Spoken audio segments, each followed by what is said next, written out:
Panvision TV presents. মৃত ব্যক্তির জন্য তার সন্তানরা ইফতার খাওয়াতে পারবেন কিনা? রাসূলুল্লাহ সাল্লাল্লাহু আলাইহি ওয়াসাল্লামের কাছে একজন এসে বলছেন যে ইয়া রাসূলুল্লাহ হাল বাকিয়া মিন বিররি আবাওয়াইয়া, আমার মাতা পিতার সাথে সুন্দর ব্যবহার যেটা আমি জীবিত থাকতে করব, এটা কি মারা যাওয়ার পরও আমার কিছু দায়িত্ব বাকি রয়েছে? রাসূলুল্লাহ সাল্লাল্লাহু আলাইহি ওয়াসাল্লাম তাকে 5টি কাজের কথা বলছেন তুমি আল ইস্তিগফারু লাহুমা, তুমি তোমার মাতা পিতার জন্য ক্ষমা চাইবে আল্লাহর কাছে, তাদের গুনাহগুলো আল্লাহ মাফ করে দেন। জি। ওয়াদ দুআউ লাহুমা, তাদের জন্য দোয়া করবে, আল্লাহর কাছে দোয়া করবে যে আল্লাহ আমার মাতা পিতাকে বেহেশত দান করুন। জি।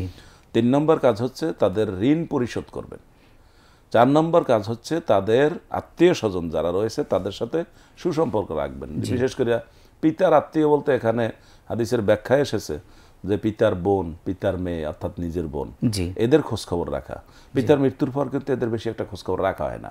পিতা জীবিত থাকা অবস্থায় কিন্তু তার বোন বাবা নিজেই করে, হ্যাঁ, বাবা নিজেই মেয়ের বাড়িতে যান, তাকে খোঁজখবর করেন, তাদের যারা আছে তাদেরকে আপ্যায়ন করেন, আনা নেওয়া করেন। এই কাজটা কিন্তু পরবর্তীতে করা হয় না। এই জন্য ছেলেদেরকে এই দায়িত্বটা দেওয়া হয়েছে যে পিতার আত্মীয়দের খোঁজখবর করবে।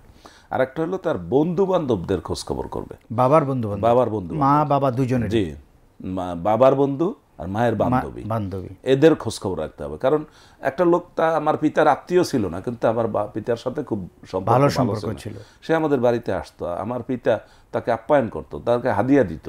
এখন সেই লোকটা এখন আমার কাছে কোনো পাত্তা পাচ্ছে না, লোকটা মনক্ষুণ্ণ হচ্ছে। আমার মায়ের বান্ধবী আমাদের ঘরে আসতো, মা তাকে খাওয়াতো, মা তাকে কিছু দিত। এখন কিন্তু ওই মহিলাটা এখানে এসে কোনো পাত্তা পাচ্ছে না, মহিলাটা কিন্তু কষ্ট পাচ্ছে। তাই মায়ের যে বান্ধবী ছিল সেই জন্য তারও সদাচার করতে হবে। এরপর আরেকটা হলো ইসালে সওয়াব পৌঁছানোর একটা কাজ, সেটা হলো মৃত মাতা পিতার জন্য দান করা, যেমন ইফতারের কাজ করা, দরিদ্রদেরকে খাওয়ানো। এই কাজগুলো মাতা পিতার নামে করা যাবে। এটা যিনি করবেন তিনি সওয়াব পাবেন এটা করার জন্য, আর মাতা পিতার জন্য যেহেতু করছেন তারা পাবেন এটা আর একটা সওয়াব। অর্থাৎ একটা সওয়াবকে দ্বিগুণ করে আল্লাহ দিয়ে দিবেন। যেমন রোজাদারকে ইফতার করালে আল্লাহ তাআলা কি দিবেন? রোজাদারের সমপরিমাণ সওয়াব দেন। রোজাদারের সওয়াব কিন্তু কমে যাবে না।